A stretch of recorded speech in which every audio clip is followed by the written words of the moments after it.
Welcome to the Wheel of Time Diaries. I'm your host, King Crusoe. You can call me KC, and this week, hopefully my audio should be a little bit better. It'll probably be a little bit louder and a little bit, not peaky. I don't want to say it'll be peaky, but it's definitely a little bit higher in my yellow range on my recording amp over here than it normally is, just on account of I changed a little bit of settings compared to last week. Like I said, I have no idea why things are suddenly different for my microphone, but they are, so I've had to adapt, and that means that it might be slightly louder than you're used to. I apologize if that bothers you. Last week it was quiet, and I had to fix a whole bunch of stuff in post, and it ended up just being a huge problem. So hopefully this is at least a little bit better. I'm going to try not to speak as loud, specifically to kind of, work against the slight setting changes that I made, because I know I don't need to talk as loud anymore for it to pick up the same way. We'll see how things go. I'm just kind of playing things by ear at the moment. This week, regardless of all of that nonsense shenanigans at the beginning of the video, we're going to be talking about Winter's Heart once again, obviously, the fourth and final diary on the 9th book of the series, where, yeah, the end of the book is pretty good. But just to be controversial right at the beginning of the video now, it's not nearly as good of a climax, as good of a conclusion that I think the reputation that Winter's Heart has. And I think a large part of that is because the first half of Winter's Heart is so relatively mediocre, and slow, that the end of it ramping up after the first half of the book, and also after Path of Daggers to a degree, is like, this climax is much better than the climax in Path of Daggers, and following that entire book and the first half of this one, it's like, okay, yeah, any kind of ramp up is something that people are going to get excited about, but I also have plenty of issues with the end of the book as well, so we'll see. I don't know how mad people are going to be at me for that, but it's simply the case of how I feel with Winter's Heart. It's just kind of funny because, I have somebody who's been a regular commenter on Wheel of Time Diaries as a rule, who has tried to tell me a couple times that maybe part of it is self-fulfilling prophecy, because I go into some of the less popular books of the series like, okay, but this can't really be that bad, and then I turn out enjoying it to a degree, generally a little bit more than I feel like a lot of other people do, or on the other end of the spectrum, I supposedly go into the more popular books, the more popular moments, and come out of them feeling like they were overrated. And while I'm sure there's a degree of that that's true, I also don't really have expectations for basically any of these books, really, following how crazily my expectations were blown with Eye of the World, because I was expecting that to be a mediocre book, and then it turned out being really great, in my opinion. All the books afterwards, I've gone in with as clean of a slate mentally as I possibly could and been like, okay, we'll see what this book brings, and then I just kind of react accordingly. And if part of it's bad, it's like, okay, that's not great. And then if it's part of it's great, it's like, okay, that's really cool. And I just kind of work with it, and it just happens to be something about my taste, I guess, because maybe some of the things that other people like about the series just aren't the things that I like about it, if that makes sense. Maybe the particular balancing of how I enjoy the Wheel of Time is not what everybody else's balance is. Maybe that's why Fires of Heaven and Dragon Reborn are my favorite books in the series, but why Shadow Rising and Lord of Chaos prior to Winter's Heart were my two least favorite books in the series. Not necessarily because I went into those two particular books as being, two of the most popular in the series, just like that's got to be overrated. That has to actually not be that good. It's more a matter of just like what those books are doing isn't what I want from the series, whereas what some of the other books are doing is what I want from the series. Where something like the Path of Daggers I can look at and be like, yeah, that is objectively, quote unquote, the weakest book of the first 8 books of the Wheel of Time, but I also had more fun with it than I had with 2 or maybe even 3 of the other books. Winter's Heart is in a really weird spot, because once again, just like with Path of Daggers, I don't know where I would actually rank this in the series at this point. I have a general idea. I'm not going to announce it right here or right now, but it's a book that I feel a little bit conflicted about, because the first half of it I wasn't actually expecting the first half of it to be bad at all. You know, I had a bunch of people telling me that Path of Daggers is dreadful. And then I was like, this is not dreadful at all. Like, even the plot lines that I'm less enthused about, like, I really enjoyed. But the first half of Winter's Heart was actually not great, you know, the way that people said it was. And I was like, I'm sure it'll be fine. And then, like, the first probably 30% or so, I actually really struggled to get through. And the next, like, 20% after that was starting to pick up. But it was mostly just picking up in a bunch of information with names and things that just clogged my brain, and I wasn't the most enthused about that. And then even in the back half of the book now, where we've had some other plot line take back up where it previously had not existed for a little while, and we have like a quasi-climax with that plot line, and then we also have Rand's plot line, which does do a cool thing in this book, but it did not just do anything in that scene the way that I would have liked to see it, which is kind of similar to a lot of other Robert Jordan climaxes. Most of the other climaxes in the series, excepting really only The Dragon Reborn and The Fires of Heaven, almost all of the other climaxes are disappointing in one way or another. Oh, and I should probably say Lord of Chaos as well. Do My Wells is actually awesome. But outside of Tyr in The Dragon Reborn, Camelin in The Fires of Heaven, and Do My Wells in Lord of Chaos. Outside of those three climaxes, all the others have been like just kind of okay, if that, you know. Path of Daggers climax is actually a really great comparison point for Winter's Heart for me, because Path of Daggers, that climax was just like not good. And the problem, the very last chapter of this book actually has almost the exact same problem of like not mattering, just kind of intangibility to it, where the parts of that moment, the parts of that scene that I would have liked to actually see, that I would have liked to actually read, weren't on the page, that Robert Jordan focused on something else, where, you know, that kind of reminds me of a lot of his climaxes that I don't love. You know, the first couple books, their climaxes are okay, but they're really rushed, they're really quick. Shadow Rising also has a really rushed climax where it's just like, snap, and all of a sudden it's happening. It's like, wait a minute, when did we get to this point? And then it's done just a few pages afterwards, relatively speaking. The last chapter of this book is 20 pages and is a moment that probably should have lasted like 60, just on account of how many different players there were and how nothing happened in it. It's kind of one of those things where it's like, I don't know.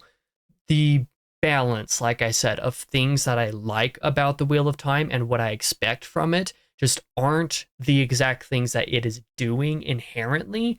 So some of the things that I feel like I should be liking, I'm not liking as much. And some of the things that I shouldn't be liking as much, quote unquote, I'm actually enjoying a lot, because that just happens to be what I like. So it's just kind of a weird experience that I'm having overall. But at this point, I've definitely rambled enough for spoiler-free material on the book, and probably had a bunch of people not like me for my takes anyway. For now, we'll just go ahead and move into the actual takes of the book. My actual reading for the week, which was chapters 26 through 35. The last, I believe, exactly like 25% of the book, something like that. It was pretty good overall. You know, I'm not going to say that the end of the book was bad. I'm not going to say that. I just think it was a little overrated, and the reasons why I think that we'll get into in the spoiler talk. But 6 hours overall for the reading this past week, making about just under 26 and a half hours overall. It turned out that this book, being pretty much the exact same length as Path of Daggers, I believe only like 11,000 words longer or something like that, somewhere in that ballpark, only took me an extra like 20-30 minutes to read overall as well. So, you know, that kind of checks out, generally speaking. So it turned out just, you know, it read, in that way, it technically read just as quickly, but that's because the back half of this book read really quickly and the front half just took me forever to work through. But that's all I have to say for spoiler free. Let's actually get into the discussion, the two plot lines, the two, I guess, climaxes, the two climactic sequences that we can say happen in the book. Let's go ahead and talk about those in their respective orders, because I've already talked forever in this video, not even getting into the spoilers, so let's just get into it. First off, let's get into chapters 26 through 27, which are finishing off Elaine's plotline for the book, which don't really do a whole ton. They set up a moment that I'm sure is probably going to be pretty cool in the next book, Maybe, we'll see. Hopefully, it'll be pretty cool in the next book, but it'll just be these 2 chapters for the moment. So chapter 26 sees Elaine meeting with Egwene and Tel'aran'rhiod. There are kind of concerns that are being exchanged between her and Egwene about, Manetheren and the legend of him in Caemlyn, or sorry, not Caemlyn, in Andor generally as a nation, in accordance to the Lion Throne, how Elaine's going to have to tamp down on that kind of legend in order to stake her own legitimacy as the Queen of Andor eventually. So there are questions about all of that. And then there are also questions about, Aes Sedai making swearing fealty to Rand. There are concerns about what exactly is going on with all of that in here. So, Elaine kind of thinks about this in chapter 26, and now at the beginning of the chapter basically awakes back in Caemlyn, and she is purportedly pregnant, with rumors spreading in the city basically of Captain Mellar being the father of the purported pregnancy. So Elaine somewhat encourages, or at least doesn't discourage, these rumors just so that she can protect Rand and the baby. But that's an interesting aspect that I wonder how that's actually going to be handled over the rest of this plot line, quite frankly, because that is actually a pretty serious moment. We know it's possible, of course, but if that's actually how things go, I guess I'm interested in the next couple books to see what happens. But like I said, just with all the things in the series, it's a guess we'll see type of moment. The chapter ends with Marilil returning from having met with the Borderlander army, a gray Aes Sedai who is sent to kind of do negotiations or to talk with them, figure out why it is that this huge group of people is just kind of out and about in the wilderness of Andor, just kind of sitting there for so long. Marilil reports that there are about 200,000 people in the army, and that there's also about 100 10. There's 10 Aes Sedai sisters of unknown affiliation on all of them that are also kind of part of that group. Marilil informs Elaine that the Borderlanders wish to meet with her, and so Elaine immediately sets out to do so, and chapter 27 basically sees this meeting unfold. Elaine, Marilil, Birgitta, and Aviendha go to meet with the Borderlanders, and they learn that the Borderlanders are seeking Rand. Obviously, they're seeking the Dragon Reborn. And of course, it was while reading this chapter when I had suddenly remembered. It's just like, why is there a Borderlander army down here? That was the prologue of Path of Daggers, if I'm not mistaken, correct? Where I kind of talked about how there was, meetings between all of the different, I guess, the royal people of those different nations, and talking about Rand and then moving south basically. And I was just like, I don't know why this was here. It'll be interesting to see what comes of this, but it just feels so irrelevant to the main plot that I more or less shoved it out of mind until it became relevant. Well, now it's more or less relevant because that's who these people are. I remembered that while I was reading the chapter. I was like, oh yeah, these people did have that prologue scene quite a while ago, didn't they? And they did, in fact, have that prologue scene. But so this meeting does occur.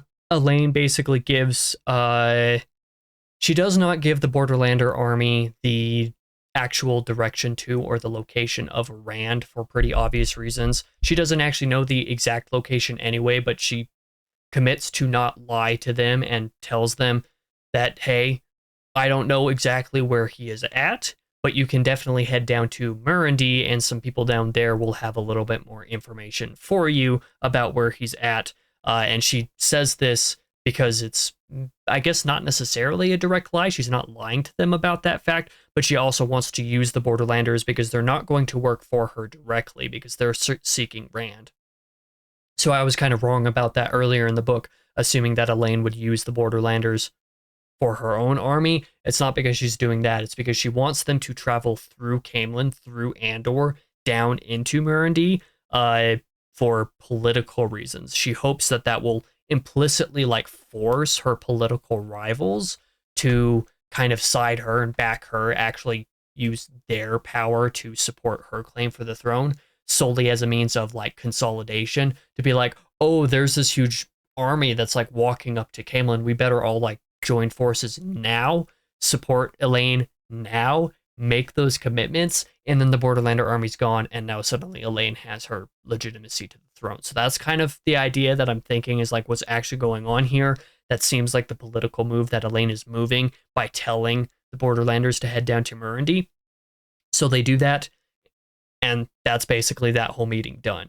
Elaine returns to Camelin. That whole group returns to Camelin, and even though Elaine's pretty tired, she's like basically falling asleep at this point, Nori, her one counselor, has news for her that there are all of a sudden 4 armies coming out of the east approaching Camelin, with about 20 to 30,000 people approaching. Elaine essentially orders this moment for all of the food outside the city to be bought and therefore brought into the city, and for all of the mercenaries that are in the cities to either be committed to Elaine's cause essentially immediately or to leave the city entire. That they have to join the guard or they have to leave, and she's going to make preparations to kind of hold Camelin against this unknown army that just kind of suddenly arrives. That's basically the extent of what happens here. Not a great, end to the plot line in this book, in my opinion, but I take it that probably it'll be something a little bit more major, a more major scene than this book would have had time to get into. So as far as deciding where to leave off that plot line for now, I'd say it's satisfying enough, but it's such that I just kind of forgot about this plot line entire. There was a bit there where I actually started this section being like, oh yeah, chapters 26 through 31 are all Matt's plot line, because I forgot that there were a couple chapters of Elaine first, because they're just so much less than what Matt's plotline and Rand's plotline do in the book.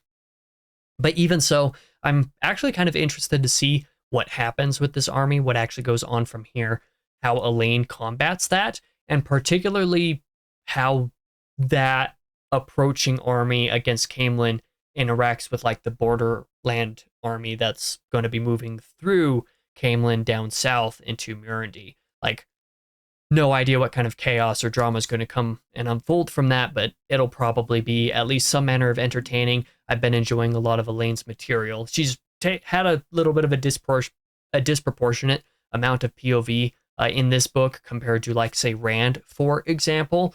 But I've enjoyed it well enough. I just wish there was a little bit more active progression in the book rather than starting with, I'm in very uncertain footing and got to figure out what I'm going to do about, holding and making my claim in Camelin, and then the end of the plot line in the book basically being this exact same place of like, still got to make my claim, don't know what I'm going to do about that. Oh, but now there's an army coming. So, we get more hints in this book, in Winter's Heart, about where Elaine's plotline is going to go rather than actually having it do anything. So that's a little bit disappointing.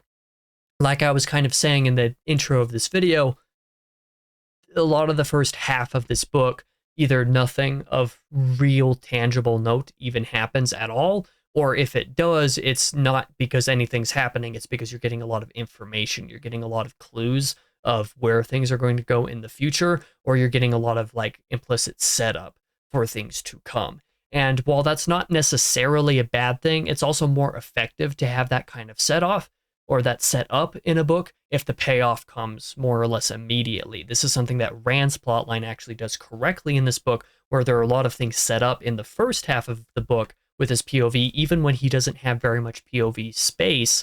There's enough set up with certain other related auxiliary POVs that are just like, okay, yeah, there are references to some of these characters being in these certain places so that they're useful for the actual last chapter. And that's something that I really appreciated about it, even if there were aspects of the last chapter that disappointed me. Not to get off track, but like, that's in stark contrast to Elaine's POV, where it's like, nothing really happened, and that forgets the fact that the first 6 chapters of this book could be summarized in approximately a handful of sentences at the absolute maximum, and that was all that happened with Perrin and Zareen's timeline. So there's a lot of the first half of this book that just does nothing. And then even here, where we're like in the last quarter of the book, where it's like last 2 chapters of Elaine's POV, still didn't really do anything. I didn't dislike it. I enjoy what it's setting up, and it obviously does set up some important things, but because there's no inherent payoff to any of that in this book, I'm left wanting, for sure. But that's where that plot line ends. So now we'll talk about chapters 28 through 31, which are Matt's plot line. And this is where I'll say there's some cool stuff that happens in here. The one thing that I was like pretty so-so on in the Matt's POV chapters that we had in last week's reading was more or less not a factor in the vast majority of this plot line for this week's reading. So that allowed me to enjoy certain aspects of it more. But there's also some portions of the actual climactic sequence, the climactic moment of this plot line that are inherently anticlimactic that I have problems with. So we'll go over that in due time. So let's just talk about the handful of things that do happen in the first few chapters of it, because it takes until chapter 31 before anything really substantial actually happens.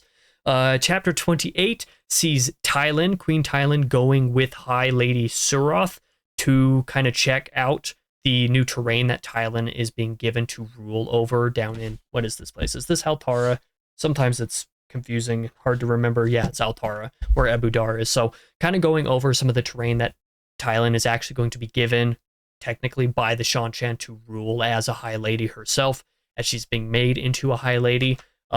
So Tylin's out of the palace now, which is great, and it seems like a week and a half of time that Matt has to actually make a plan and execute upon leaving Abu Dar and being able to do that. That's something that I'm looking forward to seeing a little bit more of, because as we'll see, we don't actually complete all of that in this book. But that's the vast majority of what Chapter 28's implications have. I mean, he has those days with which to escape. You know, he has Sandar basically find and locate some materials that they're going to try to use for the escape. So this includes some soldam dresses so that they can like use a few just women that they know to try to sneak out. Obviously, Teslin and Jolene and Edazina using those dresses, and then also need to find Sandar also needs to find an Adam bracelet so that a third woman can actually use that with Jolene, because of course the other two, Teslin and Edazina, already have Adams associated with them. You know, they're already trapped in the palace that way, whereas Jolene is free. So they need to find an Adam bracelet and Soldam dresses in order to abet their escape. Sandar, at the end of the chapter, it turns out, has found these. It turns out that the Soldam dresses become useless. We'll talk about that in just a moment. The Adam bracelet is good though, so that's basically where that chapter ends. Chapter 29 sees a little bit of a change of plan, because just as I was kind of anticipating, chapter 29 is we're at the Wandering Woman. It's discovered when testing the Adam bracelet, the found Adam bracelet with what's her bucket, Anon, Mistress Anon, who is hiding Jolene, of course, that Mistress Anon can't actually use a Soldam bracelet. She doesn't have the ability to learn how to channel. She does not have that inherent to her. So she can't be a Soldam. Like, the bracelet just doesn't work with her, so they need to find a new plan. Matt needs to find another woman who can transport Jolene, essentially, is more or less how that is planned. So that original plan is chalked, but Matt just kind of leaves, the inn to kind of think about an alternative plan, because Matt's previous fallback option was like, oh yeah, we'll just use the ships of Mistress Anon's husband and we'll just kind of escape that way. But it turns out that he's already left with her kids earlier, escaped earlier. She already had them do that earlier, so they don't have that plan to fall back on. So Matt's just like, okay, I've got to come up with another idea. He's outside of the inn in this chapter, and Baal Damon actually sees him out there and grabs him, brings him back into the inn and actually up into Egianon's room. And so they have this meeting between the three of them. It was actually a pretty entertaining meeting, but you have basically kind of tentative agreements kind of come up between them all. Matt is able to decipher that Egianon is in danger from the Seekers. So Egianon's kind of inclined to work with him to a degree, because she knows that like she probably just needs to escape soon, and Matt's just like, we need to escape immediately, let's just all do this together. And because Egianon is a High Lady, High Lady, I don't know if High Lady's right, she's of the blood anyway, so she's able to work with Soldam and Damane and stuff like this to a degree that Matt and the others just would not inherently be able to do. So Egianon does agree with the plan. They consolidate some ideas on how they're going to do this. Egianon promises to have 3 Soldam who can actually, transport and take Teslin and Edazina and Jolene. And then, let's see, where was I in my notes? She promises the three Soldan to help them. And then Matt also tells Tom and Sendar in a separate scene at the end of the chapter of the change of plans. And things just kind of get set in motion. You know, there's a little bit more like details to how some of these things are going down, but like that's basically what's happening here. All the relevant information of the chapter, like I said. Chapter 30 sees the plan more or less actually start to come together. Matt goes over the Red Arm's plans to kind of leave the city because he wants them to leave the city at the same time for obvious reasons. Since he's made it obvious over these days while Tylan has been gone that he plans to leave, it makes sense for everybody else to want to leave as well. And Matt's going to make it like, yeah, I'm going to leave while Tylan's gone. He's made it very obvious that that's how things are going to go. Nightfall comes. Tom goes to the inn to get Jolene with a Soldam. I'm presuming that the Soldam to go get Jolene is Bethamin. That's my guess, because we'll find out later that the Soldam that are being used for Edazina and Teslin, sorry. Sometimes the names just completely blank from my brain, but the two Soldam for those two are Seda and Rena. And since we kind of had those POV chapters of Bethamin and with Egianin kind of discussing Seda and Rena and Bethamin and kind of the dramas inherent to them being Soldam who are able to be, used against with Adam bracelets, it just makes sense to me that Bethamin will be the third Soldam in that moment. And maybe she was actually mentioned in the chapter and it was obvious that that was the case, but I don't remember it off the top of my head. I just kind of presumed that that was the case. So maybe it's wrong, but that's my assumption anyway. That's how things go. Meanwhile, the end of the chapter sees Sandar bring another Dakovale with him, or rather, he's planning to go do that. So Sandar goes to do that, and then Matt also meets with Egianin and Bale, and then of course the other two Soldam, Seda and Rena, and they take a trip up to the actual Damani chambers so that they can set the real plans in motion so that they can actually leave. That's like all the preparation steps, like we're right on the verge of this thing happening. Now it's happening. Chapter 31 is where all of the things actually happen, and there are some good aspects to this climactic moment. There are some less good aspects to this moment. And again, we'll go over all this in due time. So, chapter 31.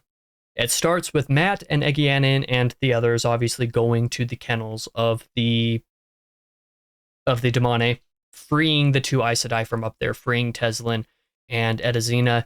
It turns out that Egianin actually has a little bit of trouble with this, but because, she's of the blood, she has a little bit of a higher ranking amongst the Shan-Chan. She is eventually able to get it done, but it takes a little bit longer to do than anticipated. All of the aspects of this plan take a little bit longer than anticipated. Matt frees a sea folk woman as well in this early moment, under the condition that the sea folk woman will wait for about 3 hours, if I'm not mistaken, 3 hours before freeing all of the other sea folk women, and then they'll all take their ships and leave. So kind of a random, otherwise act of defiance against the Shan-Chan, it seems like Matt's committing here, but I'm presuming since this is pointed out so specifically that this like actually takes up a little, a notable amount of the beginning of the chapter, I'm anticipating that these sea folk women in particular are going to be important a little bit later, that they're going to roll back around in Matt's plot line to actually be important somewhere in the main narrative. I don't know if that's the case. Robert Jordan has proved that he doesn't always, bring things back, but he's also proved that he does bring some things back, as the Shan-Chan in general have kind of shown. So I really have no idea. It's just, me speculating. Is that going to be important? Probably will be, since Matt took the time to free the sea folk here. Matt then returns to Tylan's quarters, to her chambers, and actually finds that she has returned a little bit early. It turns out that Tylan and Surath came back a little bit early because they heard news of an army in Murundi just kind of disappearing into thin air, and Surath wants to investigate, figure out what's going on with that. And that army in Murundi just kind of disappearing is Egwene's army of Aes Sedai going through at the very end of, what was it, A Crown of Swords? Was this in A Crown of Swords when this happened?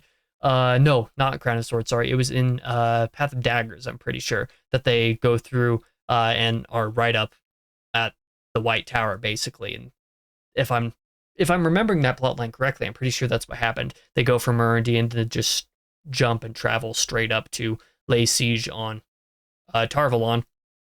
So that's why that army disappeared, if I'm reading all of that together right. That just kind of goes to show the timing of some of these things, that like there's a little bit of off-matching timing with some of these plot lines. Obviously, that Egwene thing happened like over a book ago, whereas here at the very end of Matt's plotline and here we learn of that event happening elsewhere. So I anticipate that that kind of problem is going to be more of a problem as the next few books kind of go. I've heard that there are timeline weirdness with the first couple Brandon Sanderson books, especially, where certain things aren't fully consistent between the two books, because I guess they were written together and then had to be split, and so we split them by POVs and not necessarily by timeline. So it's like, I don't know. I just expect there to be a little bit more weirdness there. This was just an example of one of those types of things happening in a Robert Jordan book.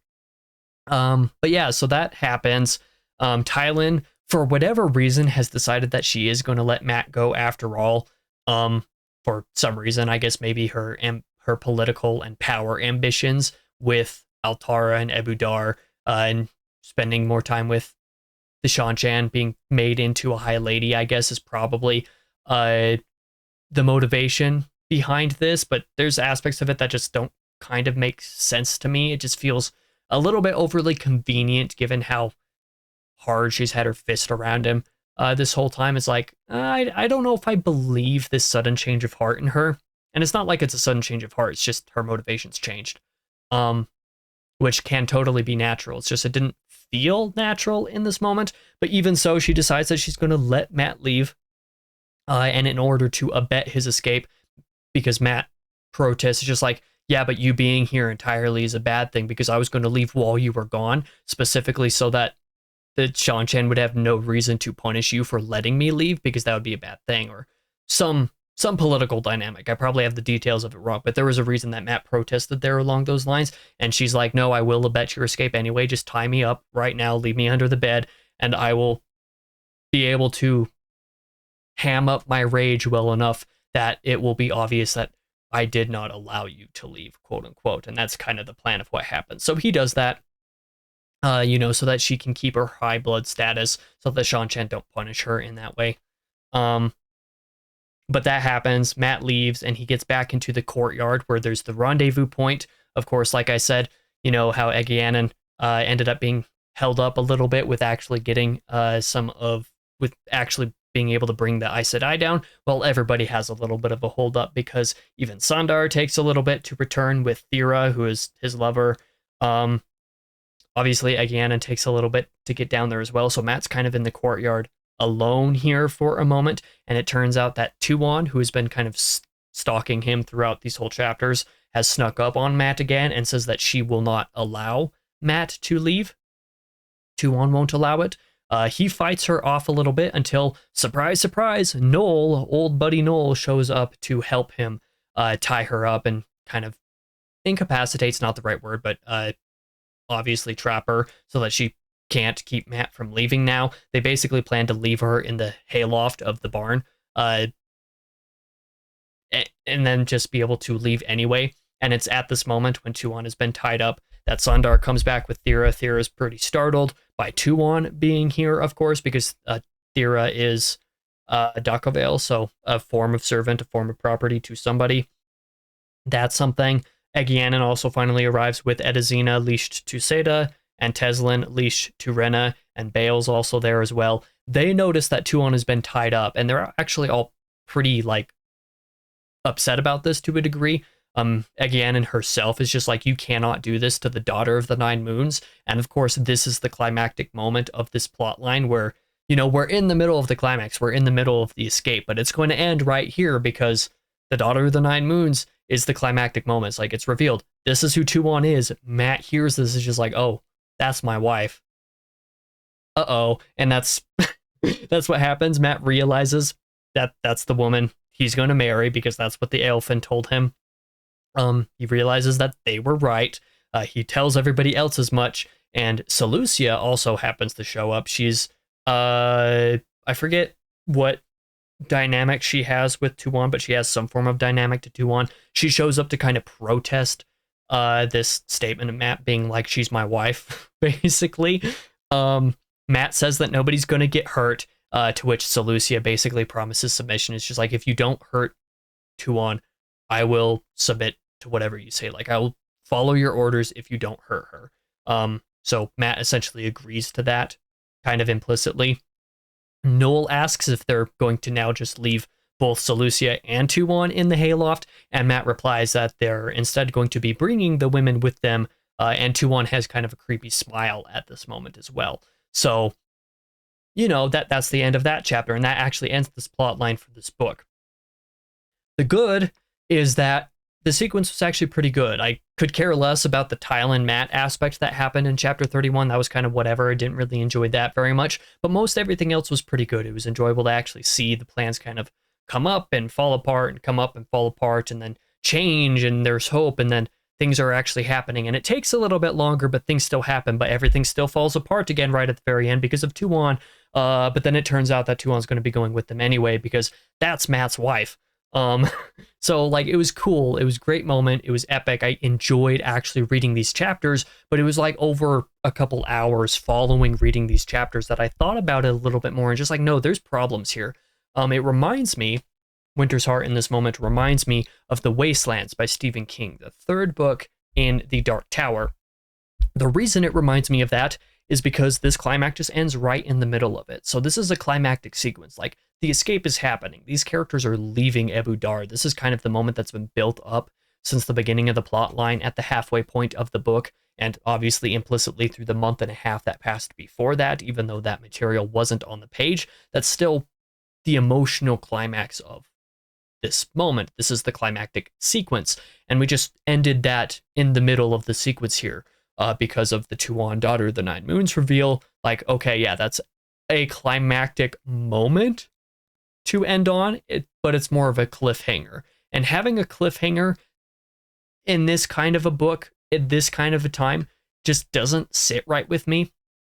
You know, this climax is better than the climax in the Wastelands, because as far as I remember in the Wastelands, it just stops in the middle of that climactic sequence. It's just like, bro, you didn't even finish what you were doing. And then the literal prologue of the fourth book of that series is that whole climactic sequence starting just so that he can finish the climax there in the part one of the book. It's just like really terrible structuring, really terrible storytelling decision from Stephen King's part. In this moment, it's like, it makes sense. Like I said, the Daughter of the Nine Moons reveal is a sensible enough point at which to end, because it is itself a climactic moment, but the climactic sequence is still right in the middle of happening. The escape is still actively happening. It has not finished yet. They haven't escaped yet. And then there's also the fact that Tom and the Soldam, who is supposed to be bringing back Jolene, those characters haven't reappeared yet either. So it's like, I don't know. This whole climactic sequence just ended right in the middle of it, and that just bothers me personally. I'm an endings kind of person. I'm a climax resolution enjoyer. When I read books or anything like that, these are generally the moments that I enjoy the most. The things that define my reading experiences are very often the climactic moments and not so much the rest. And that's why I have a weird relationship with this in accordance with Path of Daggers, because the climax of Path of Daggers is not good, even though the rest of it was super fun. In this case, it's like the climaxes are good, but like this one in particular is unfinished. So it leaves a lot to be desired, and in a way kind of leaves a little bit of a bad taste in my mouth. So while I enjoyed the material in and of itself, I'm also pretty unsatisfied with it. I'm looking forward to seeing how the rest of this goes in the next book, but I also have no idea what the actual direction of Matt's plotline is anymore, besides, oh, they're in the middle of leaving Ebu Dar. So when we come back to them, they'll be leaving Ebu Dar, finishing that. Or maybe it'll be just that Robert Jordan will have another time skip, and all of a sudden they're all out of Ebu Dar, including the people who weren't in the scene before, and they're just kind of together again. It's like, I don't know. I don't know how to feel about that, except that I'm a little bit disappointed by this particular moment, and it's unfortunate. I don't want to be disappointed in this moment, but I am. So that's the way things go. But otherwise, I guess we'll go into and talk about the rest of the book. Chapters 32 through 35, the last 4 chapters, closing off Rand's plotline. And this was a little bit more of a closed off story arc, a better climax. You know, it was good, but I also have my issues with this climax as well. Again, we'll get into this in due time, so we'll just go ahead and talk about it. So here goes nothing. Chapter 32 starts off with Rand having not been able over about a week, the course of about a week here, to locate the other Ashaman in Farmatting, because of course in the previous sequence of his POV over here, he had an encounter with a couple of them. One of them died. One of them he didn't actually encounter. They split away from one another, and the one died. The second one died against his own information, but he's kind of been trying to locate the rest of them, the other like 3 of them, I guess, the other 3 of them, plus the one that he didn't know died yet, and has not been able to locate them in about a week. And that was the point of making the drawings of the people, was so that he could, using Luz Theron's skill, as we mentioned last week, but he made those drawings to be able to try to help locate them using information from other people. Doesn't really get anything useful by this point. If anything, he is more or less confirmed that he's not going to find anything about them. So he decides that he's going to go back to his inn and kind of call it quits in Farmatting at this point. He wanders the streets back to his inn. He comes across Viren in the street. Viren notices him and actually talks to him, tells him that Cadsuane has actually been kind of interacting with Min and Nynaeve and Olivia a little bit. Rand's a little bit surprised by this, but Rand does ask Viren in this moment to tell Cadsuane that he wants Cadsuane to be his counsel, and that he apologizes to her after Carrion, that he apologizes to her some of the stuff that has been going down. So kind of a little bit of the implicit tension that's been going on between Rand and Cadsuane. Rand's trying to bridge that gap a little bit. Of course, our reading last week saw a scene from Viren's point of view where Cadsuane said, like, my goal is to help Rand be an emotional human being so that he doesn't just turn into a stone, a nobody, a nothing with a faceless emotion, trying to avoid that kind of outcome for him, but that she's also reserved to let Rand come to her because she knows if she forces her intent on Rand, that's not a great thing. And this is the moment of Rand, you know, pretty quickly afterwards, relatively speaking, coming to that sense. It's just like, hey, Viren, tell Cadsuane I do want her counsel, and that I do apologize, and I'm coming to her in peace here. So, good emotional growth for Rand in this moment. That's what happens. He does eventually get back to his inn, and he gets there and meets with Lan. Lan meets him there as well, and turns out that Lan has been helping him obviously search for some of the other Ashaman. Neither of them have had any luck in this period of time. Some of the others arrive because, of course, Cadsuane has been with the other women, but the other women come back because they had gone out, you know, outside the borders of the city and outside the borders of where they would not be able to feel the source. So that's kind of where they've been off doing things. And when they arrive, Rand announces that they are going to be leaving the next day, and he hopes to be leaving Farmatting with Cadsuane in tow as well. Min gets a letter for Rand from the innkeeper, because this is kind of a society where women are a little bit more of the dominant species. So the innkeeper gives a letter that's meant for Rand to Min because Min's his wife. You know, there's that dynamic there. Min reads the note, just about throws it in the fire, but Rand is able to get it from her anyway. And this note tells him the location of 2 of the Ashaman that he's been looking for, and also basically a command to leave Farmatting.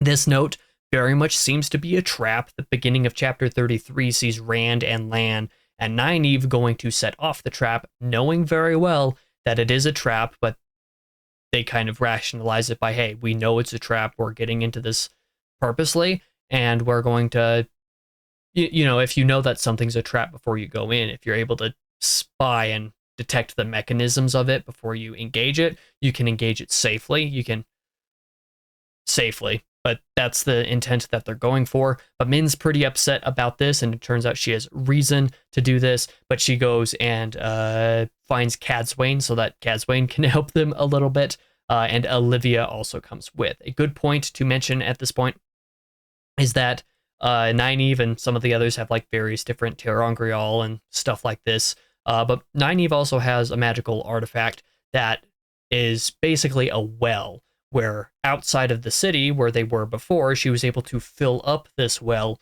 with the power. She was able to channel through it and fill it up essentially like a bucket, so that she could dip in and use it, which means that inside the city, she is able to use the one power out of this well. She's not able to channel herself. She's not able to touch it herself, but she's able to use what's in her bucket to channel. And that is the way that these characters actually end up getting into the house, into the location where it is that the two Ashaman are located. At the location, Rand and Lan sneak up to the roof. They're carried up to the roof by Nynaeve channeling here in this moment, and that channeling causes a massive panic, obviously, amongst the nobility, that's not the right term, but the political higher-ups of Farmading, because somebody channeled within the extent of the city, and that sends basically all of the guards immediately on their direction. So Rand and Lan end up inside the building. Nynaeve kind of wanders off and is like kind of loitering in a little bit of a market, buying random knickknacks and doodads, trying to wait for the other two to come out of the building to make it out. They find inside the building, Rand and Lan do, the Ashaman already dead, and Rand recognizes the work of Padan Fane's dagger. So I was right about Fane's dagger being the thing that killed the Ashaman from last week's reading. The second one that, obviously wasn't killed in the actual confrontation itself, managed to escape just to be, basically slashed through the shoulder by Padan Fane in the back and died that way. These two Ashaman have also been killed by Padan Fane. Rand is able to fight off Padan Fane as well until the guards effectively show up.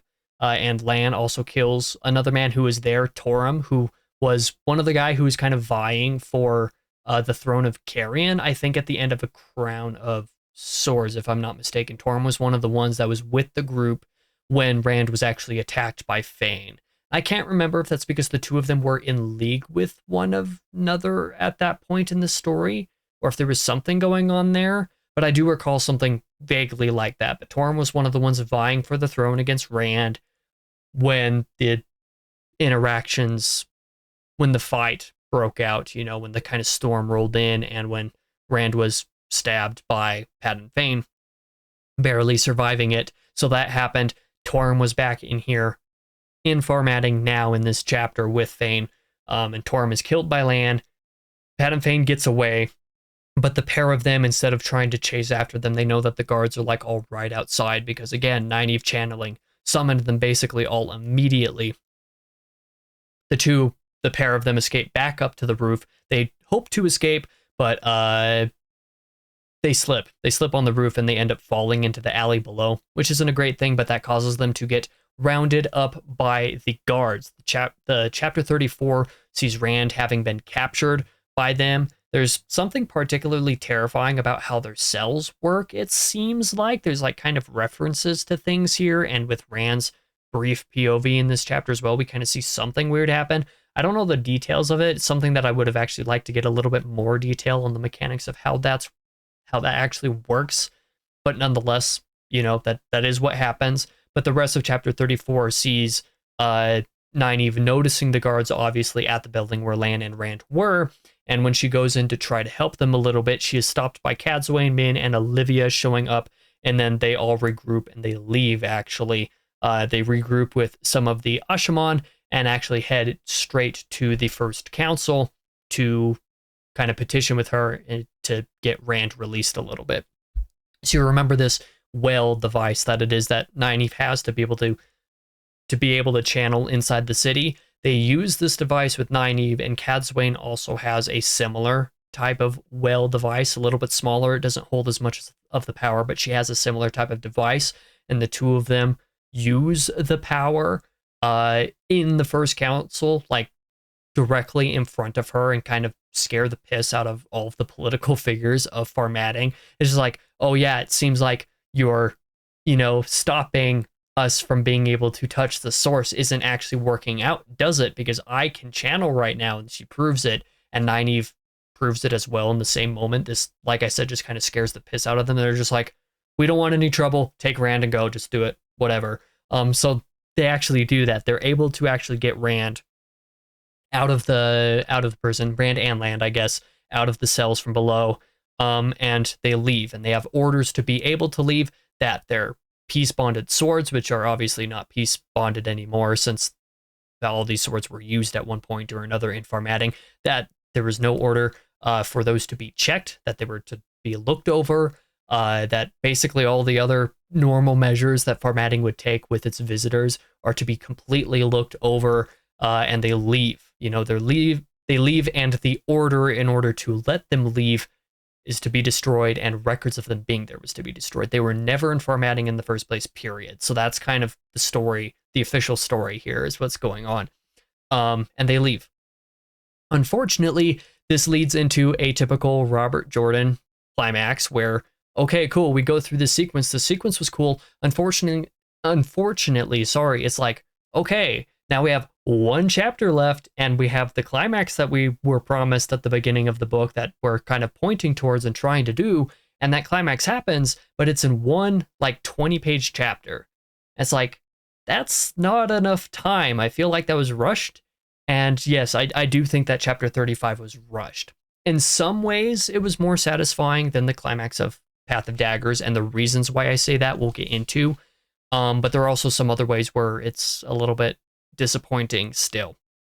Chapter 35 is a mishmash of, like, I don't know, probably like a dozen different POVs, some of those appearing once or twice or something like that. It goes through, like, I don't know, 12.5 to 24 different POV switches. So there's a bunch of POVs. Like, Rand's POV at the start is a few pages, but after that, like, there's a whole ton of POVs that are like a page or shorter, just kind of flip-flopping between them all the way through the rest of the chapter.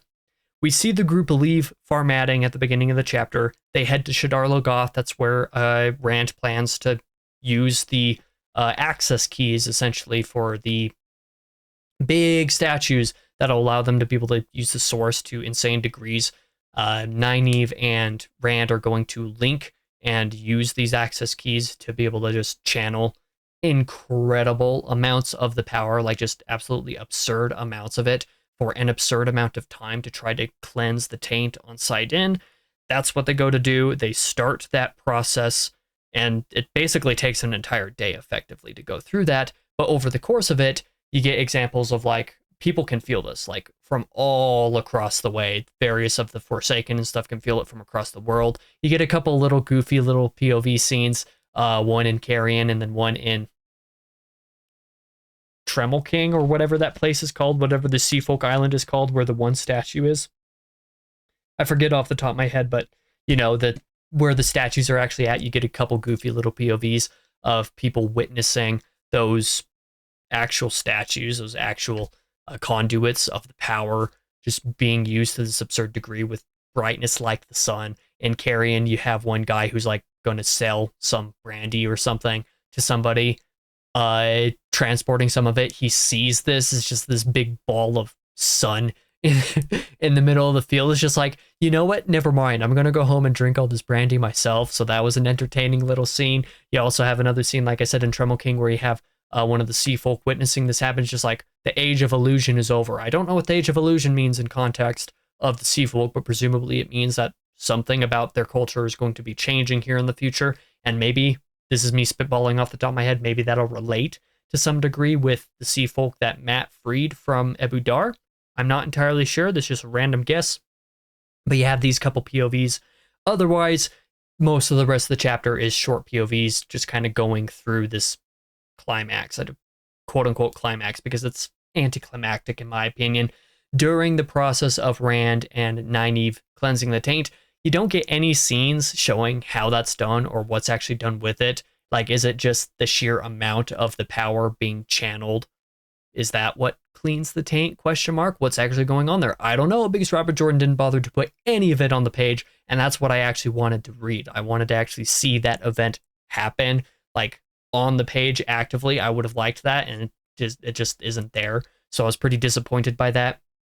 But while this is all going on, many Aes Sedai and Ashaman, and Ashaman warders and stuff, one of them with Kalendor, they're just kind of roaming around in this field. Cadsuane has like a barrier, like a shield or something that she has that she's kind of using to hopefully protect Nynaeve and Rand to a degree. Everybody's just kind of, you know, circling this area around Shadar Logoth, or the approximate region, to kind of keep Rand and Nynaeve from being able to be attacked directly, essentially, just kind of protecting them is effectively what's going on here.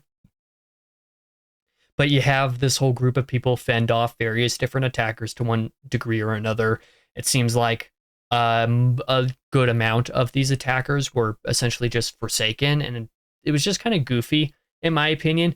It seemed like none of the Forsaken actually had anything really bad happen to them. None of them seemed to have died, but like that was what Caswain's POV kind of seemed to say, that like she had a brief POV that was just like, well, none of them died or something. So we didn't really get any good out of this, question mark, was kind of her take.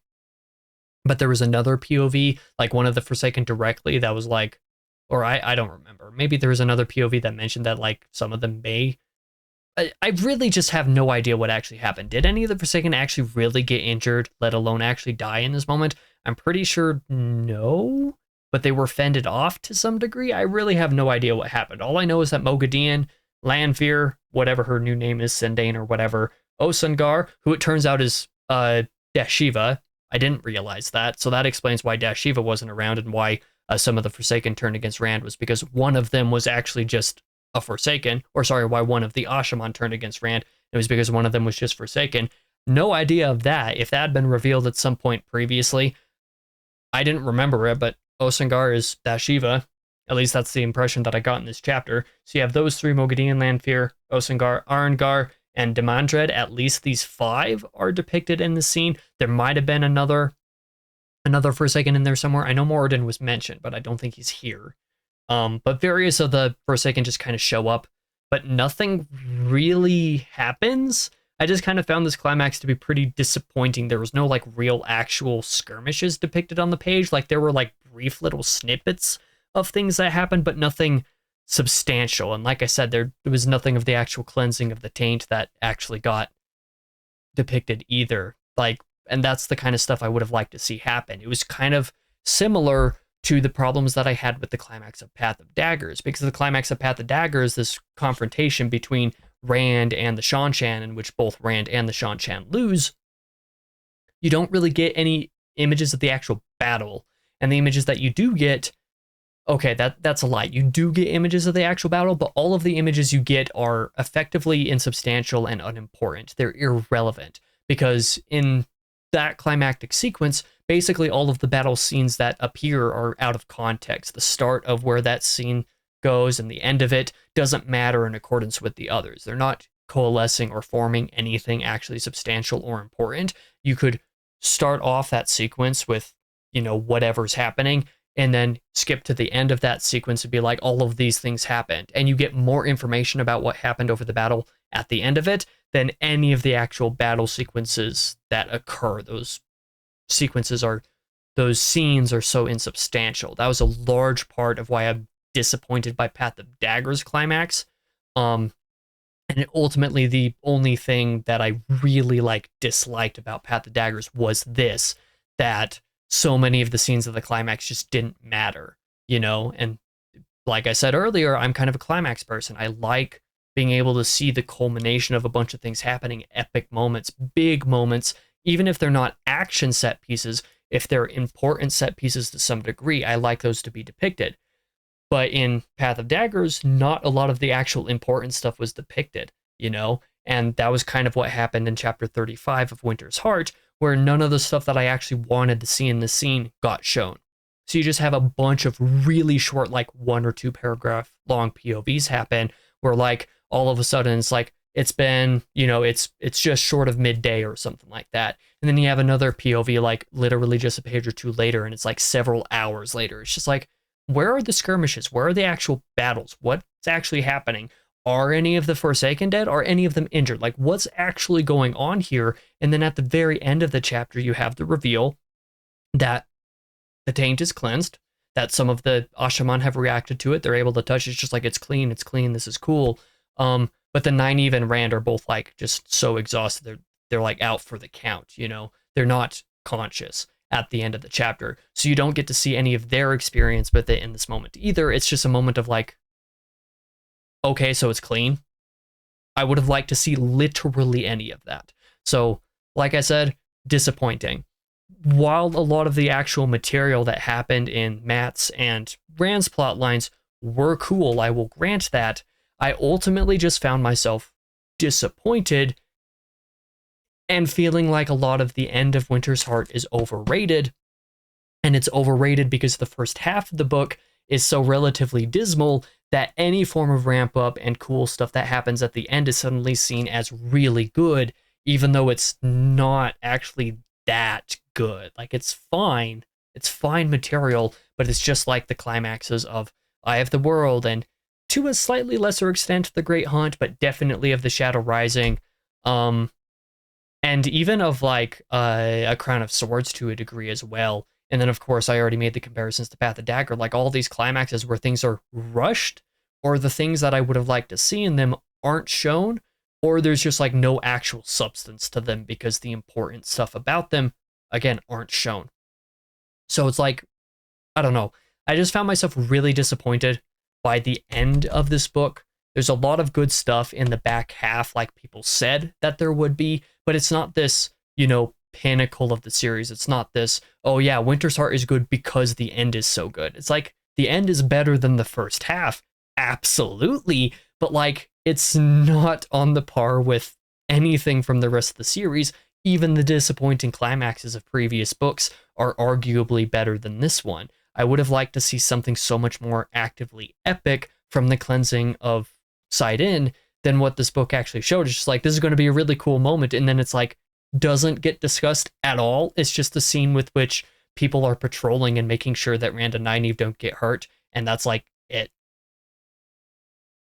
I just, to say it for the 15,000th time, I just found myself really disappointed with the climax. And then I made that complaint about Matt's climax as well, where it's just kind of that sequence is not even finished. So I feel like I'm in a state of what was this book doing and why did it not actually do it? It felt like the aims were misaligned with Rand's plot line. So the thing that it was trying to do, Robert Jordan just forgot about until he realized it's just like, oh yeah, this is what I'm trying to do. Let's do it. And then he does it, and it's so immediate, and he doesn't cover any of the cool or interesting things. It's just like, what was even the point? And Matt's sequence isn't even finished in the first place. And again, Elaine's plot line also ends on a note of like, okay, that's good setup for what's to come, but none of that payoff actually happened in this book. So I ultimately come out of this book being like, I'm not so sure about this one, Chief. And I definitely don't think I like it actively as much as Path of Daggers, because I just had so much fun with Path of Daggers, like just as an immediate comparison. Even though the climax of Path of Daggers is not good, the rest of that book I just had such a fun time with, relatively speaking, and was pleasantly surprised to enjoy certain parts of it that I wasn't expecting to, whereas this one was just like a solid third of it or more was just unenjoyable, and then another like fifth of it after that was just only enjoyable so far as it felt like I was actually getting useful and pertinent information, but that information was so heavy and overloaded that I just couldn't take it. It was too much too quick. And then the cool moments that actually happen either aren't as cool as they could be or weren't complete, which is unfortunate. That is definitely where I sit on Winter's Heart for now. You will hear a little bit more in a spoiler-free review to come, probably at this point. I want to say probably a week and a half. The Tuesday after this coming Tuesday, a week from this coming Tuesday, is probably when I'll have a review of Winter's Heart out. And I'll go ahead and commit to this now. I will give a current in progress ranking of the series at that point in time to kind of give you an idea of where things are fitting. So I'll have a little bit of extra time to firmly decide where Winter's Heart is for my ranking of the series at this point, but I think people will be not happy and pretty surprised about how I feel about the series so far by then. So that's I guess where I'll kind of leave things off.